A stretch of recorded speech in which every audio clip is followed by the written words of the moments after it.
Deus te abençoe, né? Que Deus nos abençoe. Vamos falar nessa noite sobre o assunto de casamento e divórcio. Casamento e divórcio.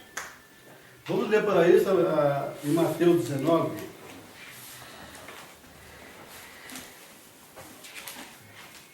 Mateus 19, no versículo 3 em diante. Mateus 19, no versículo 3 em diante. Quem achar pode ler.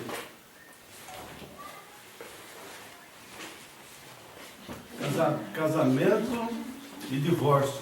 É um assunto muito... As pessoas fazem muita confusão com isso, né? Com esse assunto, casamento e divórcio. Pessoas que dizem crer no irmão. Mas já achou, irmão?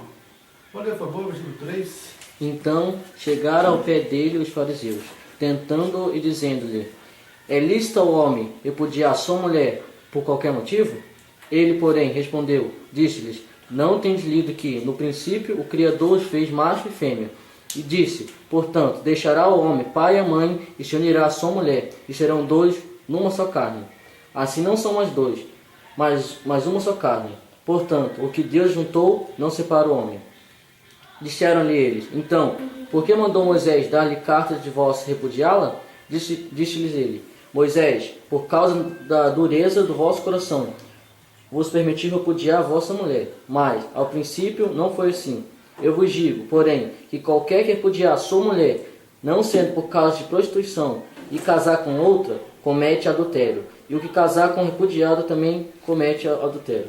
Disseram-lhe seus discípulos: se assim é a condição do homem relativamente à mulher, não convém casar? Ele, porém, lhes disse: nem todos podem receber essa palavra, mas só aqueles a quem foi concedido. Amém. Amém. Deus abençoe. Irmão Nilson, faz oração, por favor. Pai Santo Deus, bendito, eternamente, sem graça, o tempo que temos chegado, mais curto. Essa boa noite, Senhor. Vamos suplicar, Senhor, humildemente, o perdão, Senhor, para com nossas faltas, nossas negligências, Pai. Reconhecendo que de nós mesmos não temos qualidade, Pai, capacidade, Senhor, para nos colocar na Tua presença, Senhor, mas a Tua graça, a Tua misericórdia, nos tem alcançado. Pai, rogamos por seja um cada membro da Tua igreja eleita, onde se encontra cada um deles, Senhor. E agora, Pai, que Tu venha conceder mais das Tuas bênçãos celestiais, da Tua palavra, Senhor, dos nossos corações, nessa noite. Em nome do Senhor Jesus, a Ti nós oramos. Amém, Senhor. Amém. Amém. Pode sentar. Vamos então entrar nesse assunto, sobre esse. É um assunto assim, um pouco. As pessoas tem suas linhas, né? Existem duas linhas principais sobre esse assunto, né? No meio do povo. Uma das linhas ensina que tanto o homem quanto a mulher, que ambos podem, né, divorciar e casar novamente. E a segunda linha diz que não, né? Que nem a mulher, nem o homem, nenhum dos dois tem o direito de repudiar um ao outro e casar novamente. O irmão Brando também tinha essa visão, essa segunda visão, que nem o homem nem a mulher poderia casar novamente. Você pode ver isso nas mensagens do irmão Brando, antes de vir a ele a revelação, né, que veio a ele em 1965. Antes daquela data, você percebe que o irmão Brando também cria nisso. Ele olhava a Escritura Sagrada, nesse versículo que nós lemos aqui sobre esse assunto, e ele também via que nem o homem, nem a mulher poderiam casar novamente. Só que depois Deus veio e trouxe para ele a revelação desse assunto, né? Muitas pessoas elas não conseguem entender a mensagem, não conseguem ver isso, né? Essa maneira, né? Eles pensam que isto é uma contradição, né? Contradição, mas não é contradição alguma, né? É que antes da revelação, o irmão Brando havia escritura, né? Mas ele dava a sua opinião sobre aquilo, mas quando vinha a ele a revelação daquele assunto, né, ele deixava de ensinar daquela maneira, ou de expor essa opinião dele outra vez, né, depois que vinha a ele a revelação sobre aquilo. Amém. Né? Então isso não é contradição alguma, é mais luz que vinha a ele. Pois nós vemos na mensagem que a revelação veio ao irmão Branham gradualmente, né?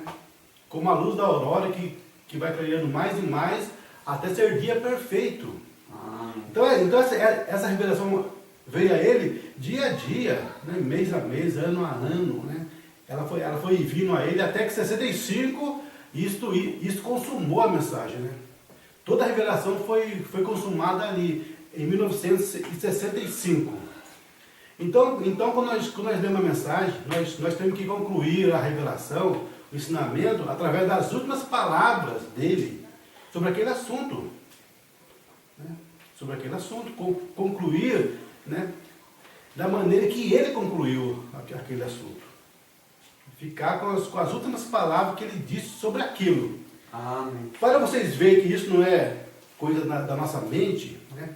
Nós estaremos lendo aqui algumas passagens da mensagem que mostram essa revelação vindo a ele dessa maneira, né? Gradualmente. Vamos começar lendo aqui no quinto selo, em seu parágrafo 40. Vamos ver aqui, quinto selo, em seu parágrafo, né? 40. Vamos ver aqui o que é que está escrito aqui. Agora, isto é um tanto misterioso, e agora, em benefício das fitas e clérigos e professores que estão sentados presentes, agora, se você tem um ponto de vista diferente, eu tinha também, mas só estou pegando isso da inspiração que mudou completamente meu ponto de vista a respeito, está vendo? Está vendo? Então o Murano está falando aqui que ele tinha um ponto de vista também diferente, uma opinião diferente disso aqui. Só que depois que foi revelado para ele o quinto selo, o primeiro, segundo, toda a revelação que veio a ele, né, aquilo ele deixava a opinião dele de lado. Aquilo morria para ele, aquela opinião que ele tinha antes da revelação vir para ele, aquilo ele deixava. E é isso que nós também temos que fazer. Se nós temos algo na mensagem, né, que vem contrário à nossa opinião, nós temos que morrer para a nossa opinião. Né? Deixar aquilo, né, se ir de nós, né? Deixar aquilo. Né? Agora vamos ler mais uma escritura falando sobre a evidência do batismo do Espírito Santo. Né? O Murano cria até 63 que a evidência do Espírito Santo era o amor, era amar um ao outro, né? Era os frutos do Espírito. Ele cria que essa era a evidência de quem tinha o Espírito Santo. Né? E esse era o pensamento dele, até que Deus revelou a ele, né? Corrigiu ele sobre isso. Deus corrigiu ele sobre isso. Mas Deus corrigiu o seu profeta? Sim, ele corrigiu o seu profeta sobre algumas coisas, algumas opiniões que ele tinha, inclusive sobre o corpo celestial. Ele diz na mensagem, pergunta e resposta número 3, pergunta e resposta sobre Gênesis, né? Ele fala ali que quando nós morremos, né? Quando nós morremos, que quando nós chegamos do outro lado, ali não iria ter um corpo, né? Nós seríamos como uma nuvem ali. Nós não teríamos os 5 sentidos, né? sentir, pegar na mão um do outro. Ele chega a falar até que nós seríamos nuvens ali, que ele veria o irmão Névio ali, mas não poderia pegar na mão do irmão Névio. Devia só passar ali 2 nuvenzinhas no céu, o irmão Névio e o irmão Branham. Né? Ele pensava assim, antes de Deus levar ele a 6ª dimensão, né? A 6ª dimensão, antes de levar ele ali, naquele lugar ali, um dia ele estava dormindo, isso era 58, né, irmão? 60, né? 1960, né? 1960, ele está deitado no avião dele, de repente ele foi trasladado para além da cortina do templo. E ali ele viu os irmãos ali e tudo mais, né? Então Deus mostrou para ele que do outro lado nós temos sim 5 sentidos lá. Vamos ter um corpo lá, né? Um corpo, vamos pegar um na mão do outro, sentir um ao outro, vamos ver um ao outro. Então Deus fez essa revelação. Igual também sobre o batismo do Espírito Santo, como está na mensagem aí. Cisternas rotas. Josué, cadê você? Josué foi para lá. Irmão, quer ler de novo para nós? Foi você que sobrou aqui. Depois o Manoel vai ler uma escritura mais longa, né? Então, vai se preparando, Manoel.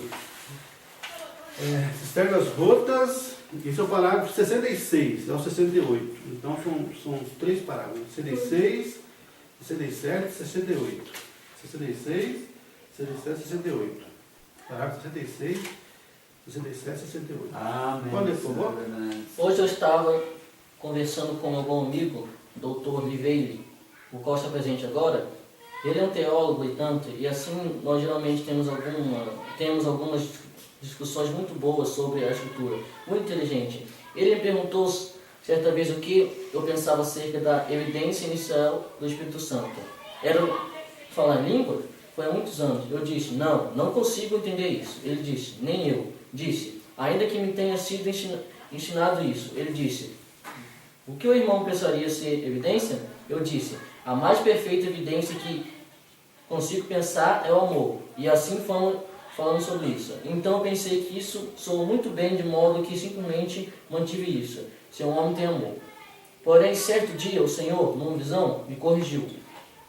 Ele disse que a evidência do Espírito eram aqueles que podiam receber a palavra. Nem amor, nem falar línguas, mas receber a palavra. Então o doutor Veile estava me dizendo que isso é escriturístico. Ele disse, porque em João 14, Jesus disse, quando vier sobre vós aquele Espírito Santo, ele vos revelará essas coisas que eu vos ensinei.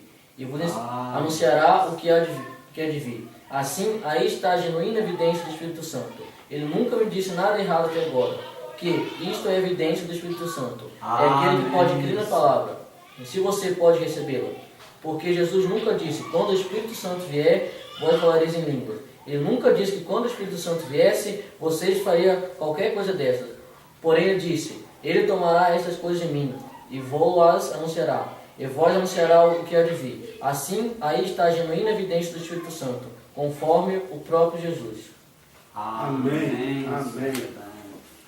Então você viu que, né, Deus corrigiu, né, ao Nombrando sobre esse assunto. E você pode encontrar várias mensagens dizendo que a evidência do Espírito Santo era isso, era ter o amor, ter os frutos do Espírito. Amém.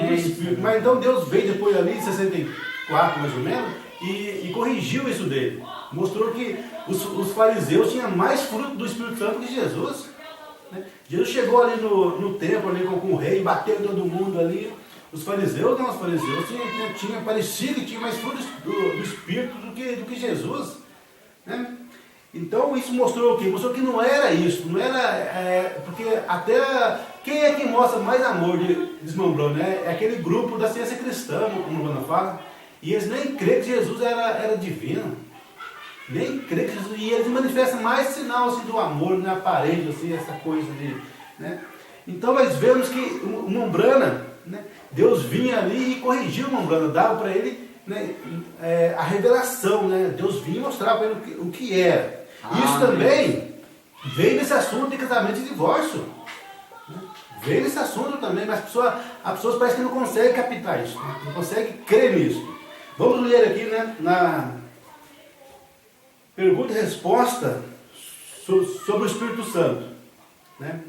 Vamos ler aqui uma anterior a essa. Né? Pergunta e resposta número 15. Deixa eu ver aqui onde está isso. Pergunta e resposta número 15. Parágrafo 43. Parágrafo 43 dessa pergunta e resposta número 15. 43.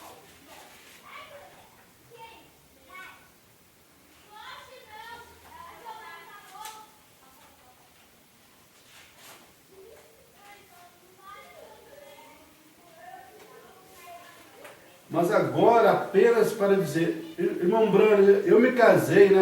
É uma pergunta, né? Irmão Brano, eu me casei e minha esposa é uma incrédula. E aqui tem uma irmã que eu posso me casar. Então o irmão achou que a esposa era incrédula, e achou uma outra irmãzinha lá que era boazinha, que era uma temente a Deus, segundo a mente dele, né? E tem uma aqui que eu posso me casar. Eu vou deixar esta e me casar com aquela? Oh, não, realmente não. O seu voto é até que a morte vos separe. E não há nada mais neste mundo que te permitirá que case. Na Bíblia, até que seu companheiro esteja morto. Não há nada mais na Bíblia, não existe nenhuma probabilidade de haver o segundo casamento, aqui o mundo está falando. Isso é certo, o único motivo. Não existe um novo casamento em parte algum, de modo algum. Fala por irmão que não existe um novo casamento em parte algum, em modo algum. Exceto quando morre o companheiro. Isto é tudo, vem? Você não pode fazer isso contradizer consigo mesmo. Então apenas leia os versos antes e depois, e você compreenderá então a respeito do que ele está falando, né? Então não pode haver. E agora, mensagem de pergunta e resposta sobre os selos. Pergunta e resposta sobre os selos. Em seu parágrafo, no parágrafo 100, no parágrafo 100 dessa mensagem, né? Pergunta e resposta sobre os selos. Vamos ver aqui o que a Romana disse em 63. Antes da revelação vir a ele. Você tem que entender que a revelação sobre o casamento de divórcio veio a ele em 65. 65 veio a ele a revelação sobre esse assunto. Mas aqui, nessa mensagem, o Mombrano deu aquilo que ele via na Escritura Sagrada. Ele olhava ali e via e pensava que era assim, porque o Mombrano era um homem, igual eu e você. Então ele tinha a opinião dele. Amém. A opinião dele tinha. Só que a ele vinha depois a revelação a ele, porque ele era profeta, a revelação só veio a profeta. E então vinha a ele, porque Deus era responsável, né, pelo que o Mombrano ensinava. O Mombrano é responsável por isso. Por isso que o Mombrano vinha a ele e dava para ele a revelação, porque ele era profeta de Deus. Deus tinha vindicado ele com a coluna de fogo, como está aqui, né? Com a coluna de fogo. Então Deus é responsável, né? Por isso que Deus vinha através dele, não através de outros, né? Através dele próprio. Foi como no caso ali de Isaías, né? Deus falou para Isaías, vai lá e diga para o rei que ele vai morrer, para ele acertar a casa dele, arrumar tudo, porque ele vai morrer, ele não viverá, ele vai morrer. Isaías foi lá e falou para o rei, qual é o nome do rei mesmo? Você lembra? Esqueci o nome do rei. Ezequias, né? Eu acho que é Ezequias, Ezequias, você morrerá. E Isaías virou e foi embora a seu caminho. Não sei se ele caminhou um dia inteiro, não sei quando ele foi que ele foi caminhando. E o rei virou as costas para a parede, ele começou a orar a Deus: Senhor, me dá mais 15 anos, eu preciso de mais tempo, Senhor, eu preciso, o Senhor sabe que eu tenho andado reto diante de Ti. E clamou o Senhor ali, e Deus realmente mudou ali, falou: eu vou te dar 15 anos. Só que não falou isso direto para ele, ou para outra pessoa, porque, puxa, Deus iria acreditar, o seu profeta, né? Se Deus revelasse para outra pessoa, né? Mas então, e aí iria cair o crédito do profeta, mas Deus não faz assim. Deus revela, né, a sua palavra para o seu profeta. O canal de Deus é sempre o seu profeta, não há outro canal de revelação de Deus, somente o seu profeta. Então Deus falou para Isaías: volte lá e diga para ele, vou te dar mais 15 anos de vida. Isso está no livro de Isaías, se você quiser confirmar, né? Pode ler lá. Então, através do mesmo profeta, não através de outro, ou de outra pessoa. Então, pergunta sobre o selo, no parágrafo 100. Parágrafo 100. Agora, irmão, na quinta pergunta, né? Pergunta número 5, do parágrafo 100. Agora, irmão Brano, há alguma escritura permitindo casamento após divórcio, isso é muito importante. Diz, importante. Bem, essa é a razão. Não era pertinente a isto. Tanto quanto eu possa ver meu irmão ou irmã, quem quer que seja, não há, a não ser que seu companheiro seja morto. Porque a Bíblia diz, estamos ligados a eles enquanto estão vivos, está vendo? Assim, quando existia alguma escritura, foi isso que foi perguntado. Há escritura, está vendo? Há alguma escritura? Não que eu possa encontrar, veja, não que eu possa encontrar. Uma mulher via escritura e não via que tinha um segundo casamento. Ele não conseguia ver isso, né? Porque Deus não revelou para ele ali a ele, não era hora. Não era hora dessa revelação vir a ele, tinha que ter primeiro uma preparação dele e também do povo. Né? Tinha que haver o tempo certo de Deus chegar nele, né, e dar para ele essa revelação, que foi, né, em 65 que essa revelação veio. Amém. Porque Paulo disse, o casal, se o seu companheiro está morto, então está livre para se casar com quem quiser, no Senhor. Mas agora você toma isso, até que a morte nos separe. É isto, você prestou juramento sobre isso, veja. Assim não acho que haja escritura para o segundo casamento. Tanto do homem quanto da mulher. Não há tal escritura. Até onde eu vejo, até onde eu vejo, não há. Assim não acho que haja. Agora, se você encontrou alguma e está correta, ora, tudo bem. Mas quanto a mim, eu não encontro nenhuma escritura para o segundo casamento. Então você vê que uma mulher via nessa segunda linha, que ambos não podem casar, não pode haver um segundo casamento nem para o homem, nem para a mulher. Então esta era a opinião do Mombrana até 63. Nós vemos ali, temos respostas sobre os selos, essa era a opinião do Mombrana. Só que nós lemos também, ele sempre ensinando, né? Você pode ver isso em mensagem muito antiga, ele falando, né?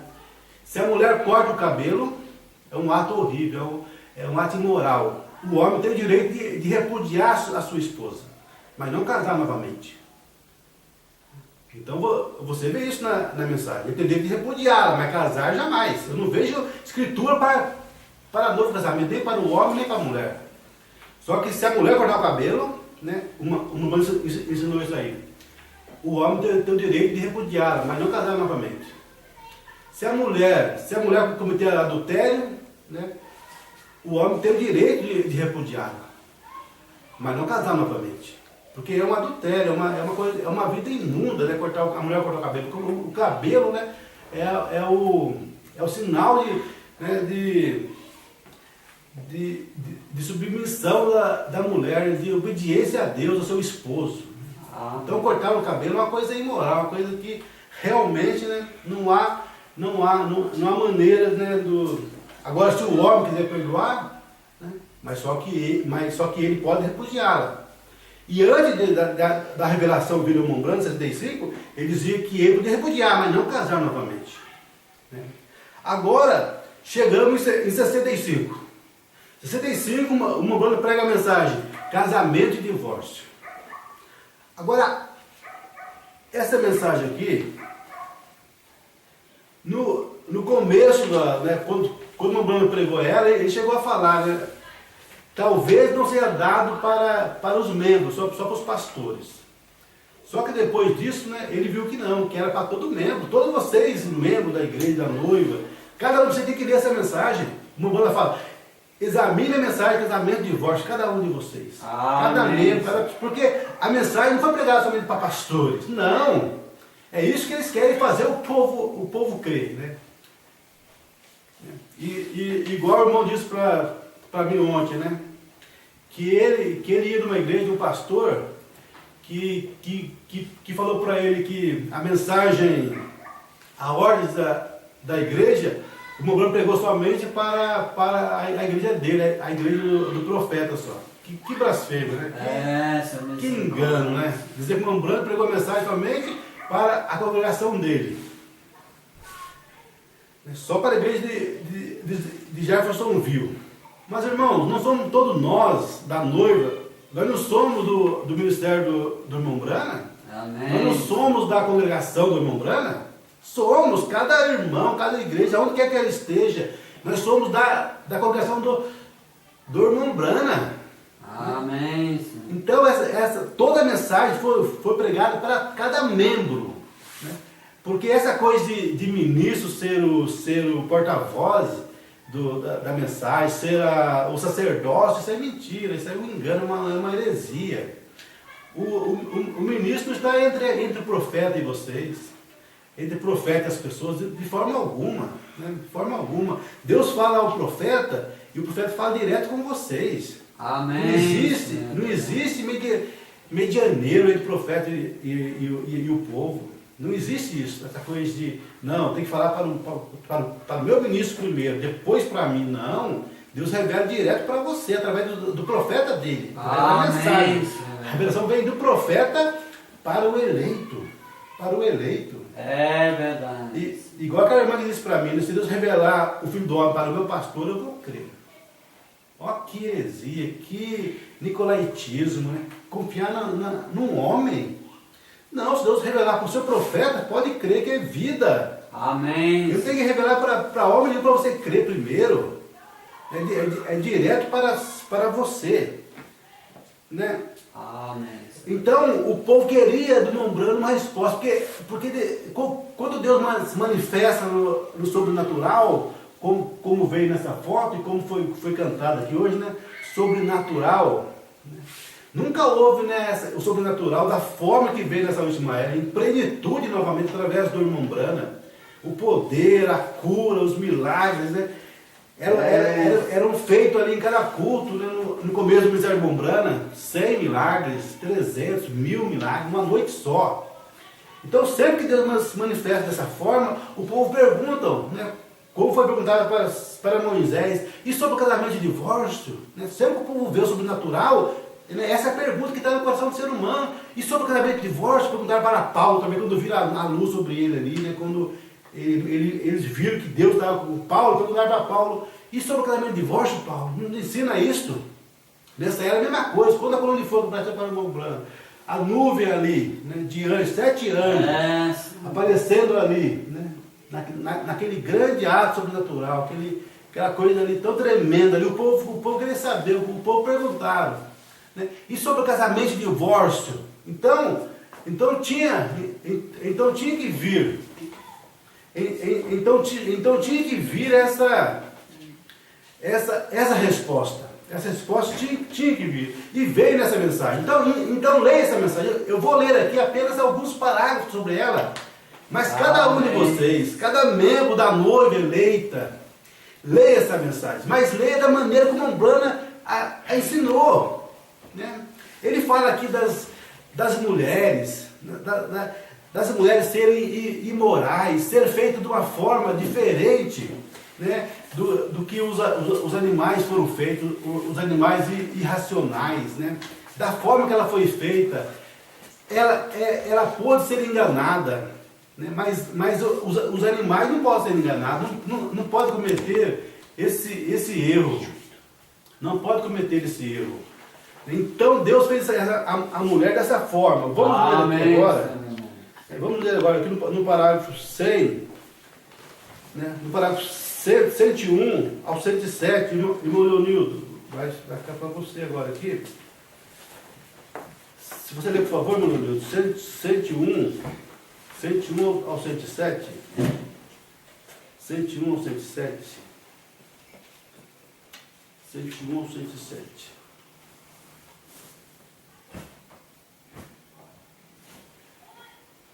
Note, porque ela fez tal coisa, estando nessa elevada ordem, ela estava exatamente com o homem, foi igual a ele. Porém, todos nós sabemos agora que ela perdeu sua igualdade com o homem, quando pecou. E Deus disse, o homem será seu dominador. daqui por diante. Agora, essa é a escritura. Se você quisesse, nós poderíamos lê-la. Estou lhe dando as escrituras para economizar tempo, para esta grande conexão através do país, de modo que você possa ler isto você mesmo. Note, a razão por que